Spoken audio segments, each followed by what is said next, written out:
They dragged Eliza Hart through the dust like she was already half dead.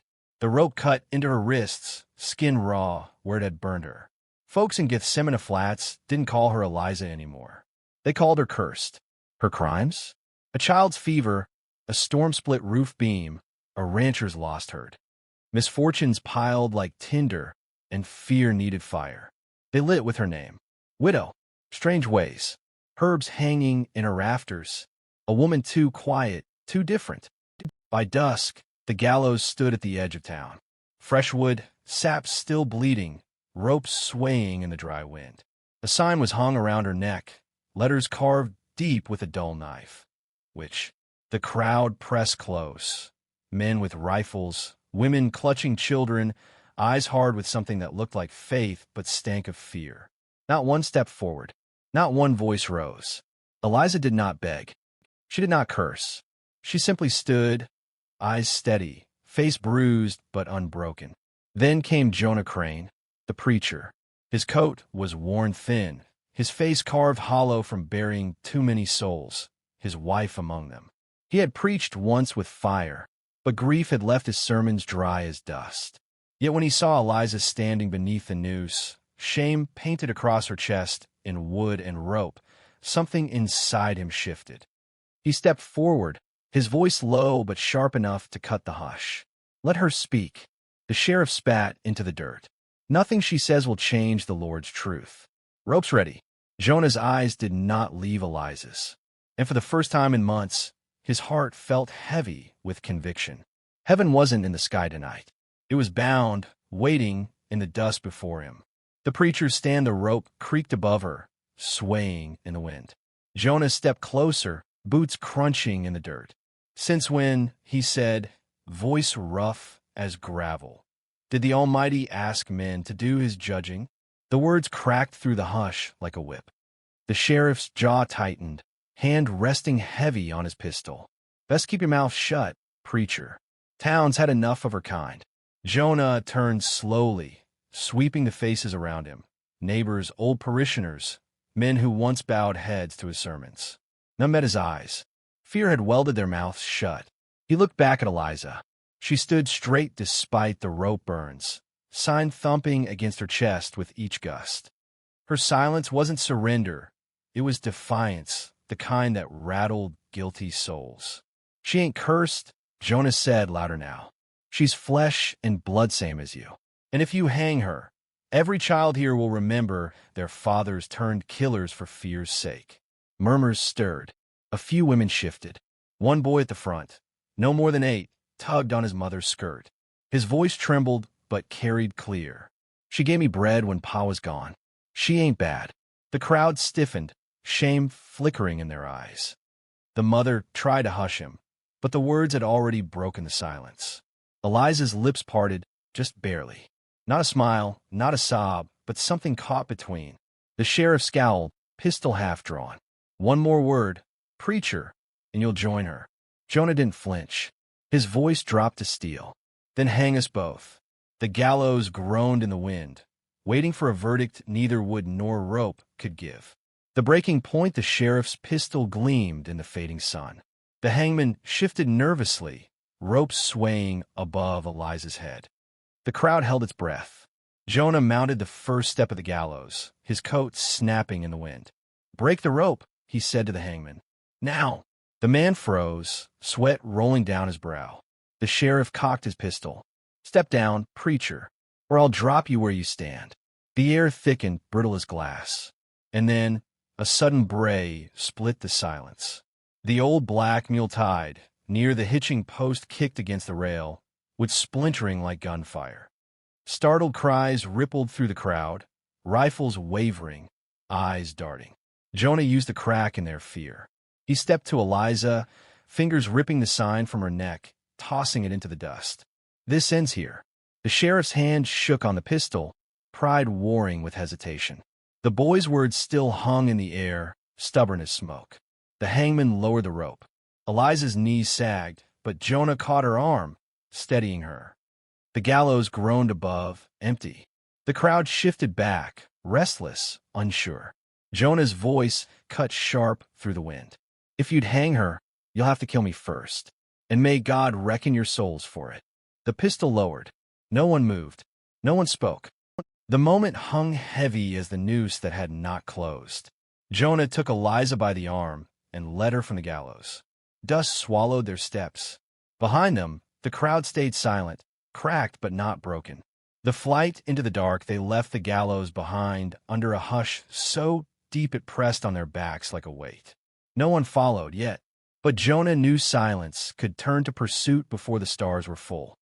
His horse stamped at the edge of town, nostrils flaring as if it too sensed the danger.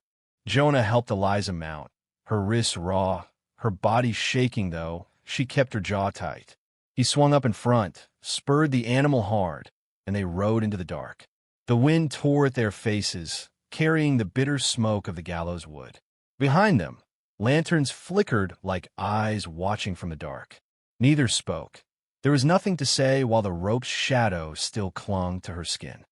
They rode until the town lights shrank to sparks against the horizon. At a dry creek bed, Jonah slowed, sliding from the saddle. Eliza followed, stumbling, catching herself on a rock.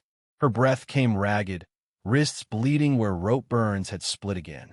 "They'll ride come dawn," Jonas said. His voice was steady, but his eyes never left the dark horizon. Eliza leaned against the stone, her face pale, but her gaze unbroken. "Then you should have let them finish it." Jonah turned, meeting her eyes through the shadows. "No, I've buried enough good souls to know death don't always come honest. Sometimes it's just fear wearing a badge." The night pressed close around them. Neither spoke again. The only sound was the creek bed wind and the horse's restless snort. But in that silence, something shifted, like a chain loosening, like a breath she hadn't been allowed to take until now. Ashes of shame, they camped in a hollow where stone curved like sheltering ribs. Jonah lit a fire from dry brush, its glow throwing sharp shadows across the rock. Eliza sat near the flames, her arms wrapped tight around her knees. The crude sign still hung against her chest, rough twine biting her skin. The word cut into its face, which seemed to glow hotter than the fire itself. Jonah crouched before her, fingers reaching for the knot. She didn't pull away. He loosened the twine, pulled the sign free, and stared at it a long moment. The wood was light, almost nothing, yet it carried the weight of a noose. Eliza's voice was hoarse but steady. "Burn it." He laid the sign into the fire. The flames caught quick, devouring the letters. The word blackened, curled, and then collapsed to ash. Eliza leaned closer, the heat painting her bruised face.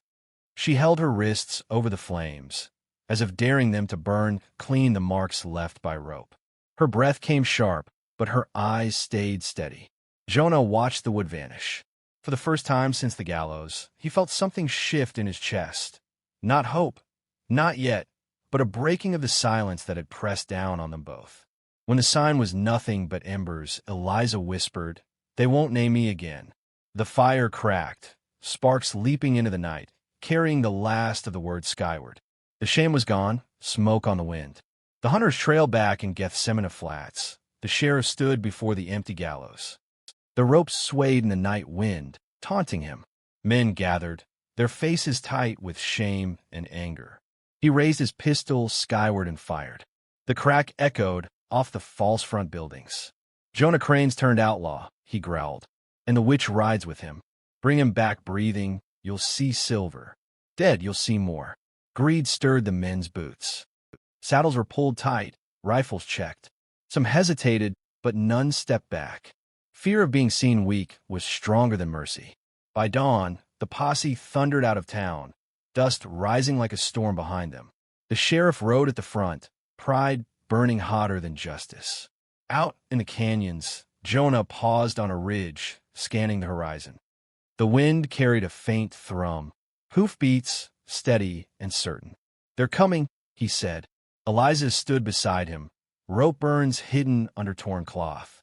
Her jaw was set hard. "Then every mile we ride is a mile they don't own." The sound grew clearer, nearer. The chase had begun. Blood in the dust. By noon, the riders were close enough that dust trailed across the horizon like a storm front. Jonah urged the horse into a gulch, but the echo of hoofbeats rolled down stone walls, chasing them. "They've found us," Eliza said, clutching the saddle horn. Jonah pulled her down behind a boulder just as the first shot split the air, stone chipping inches from her head. He shoved her low, drew his revolver, and waited. A rider crested the ridge above. Jonah fired once. The man toppled, rifle clattering against rock. The others shouted, spurring harder. Gunfire cracked from both sides. Dust stung their eyes, bullets whining off stone. Eliza pressed against the earth, wrists bleeding again where the cloth tore loose. Jonah fired slow, steady, each shot measured, each one thinning their courage. One horse screamed and went down, its rider flung into the dirt. The posse faltered.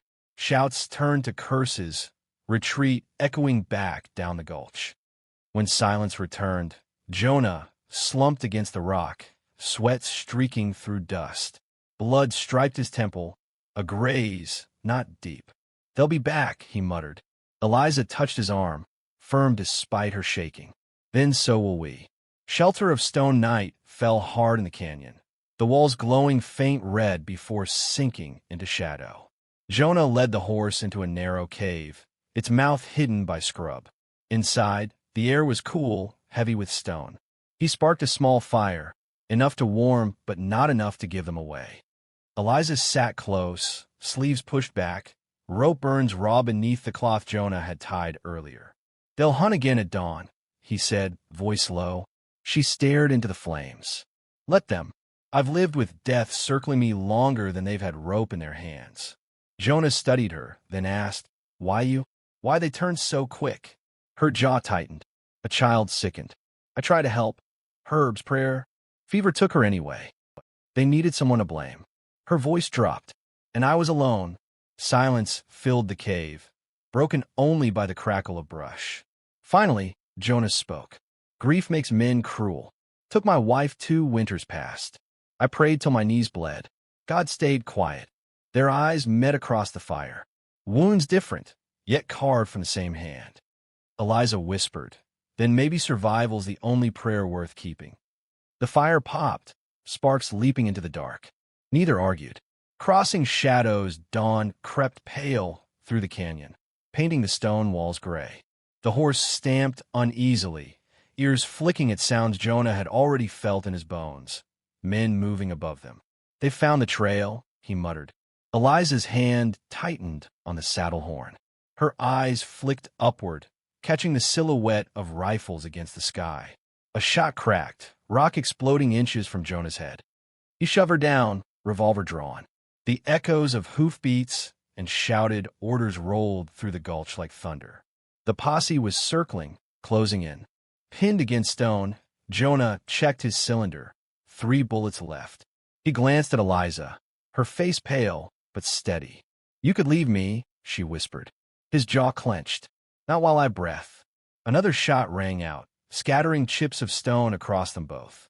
Jonah raised his revolver, waiting for the right moment, every muscle taut as wire. The canyon itself seemed to hold still, waiting for blood to spill.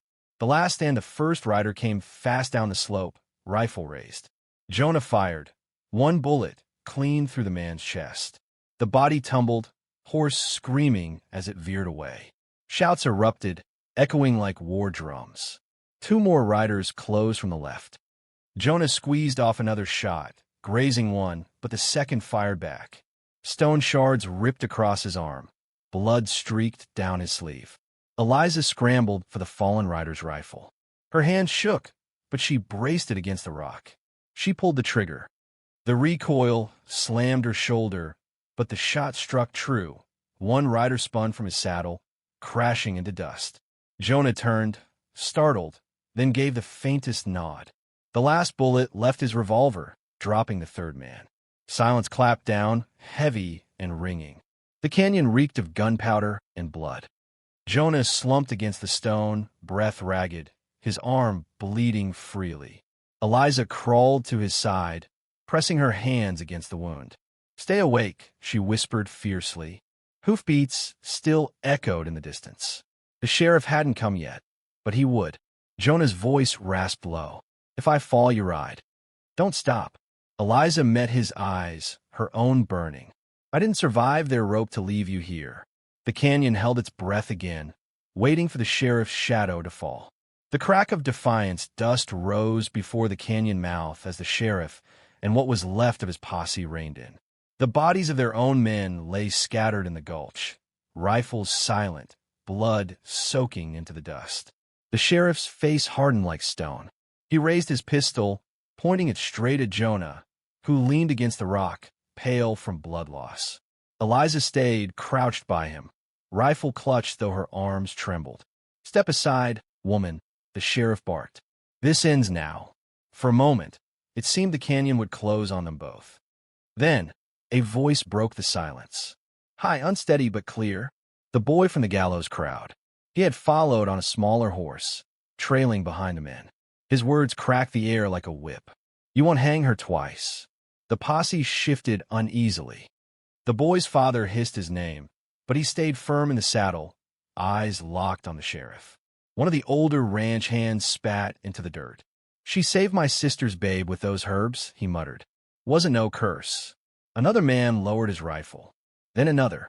The sheriff's pistol wavered as the silence turned against him. Eliza rose slowly, dirt and blood streaking her face, but her eyes steady as iron. You wanted fear, she said, voice low, but all you made was shame. The sheriff's jaw clenched. He holstered his gun, turned his horse hard, and rode out. The others followed, some in shame, some in relief. The boy lingered, eyes wide, before riding after them. The canyon fell quiet, save for the wind. Jonah sagged against the stone, breath shallow. Eliza held him fast, the crack of defiance still ringing in her ears like church bells after silence. Quiet survival night settled heavy over the canyon. The fire they built was small, more glow than flame, just enough to keep Jonah awake while Eliza bound his arm with strips torn from her dress. His skin was pale, but his breath stayed steady. Beside the fire, the ashes of the witch sign still clung to her memory. She touched her wrists, rope burns raw and red, scars she knew would never fade. They were proof, not of shame, but survival. Jonah's eyes flicked open, faint but firm. You're free now, he whispered. Eliza looked out into the vast dark. No, she said softly, not free, but alive. And that's enough for now.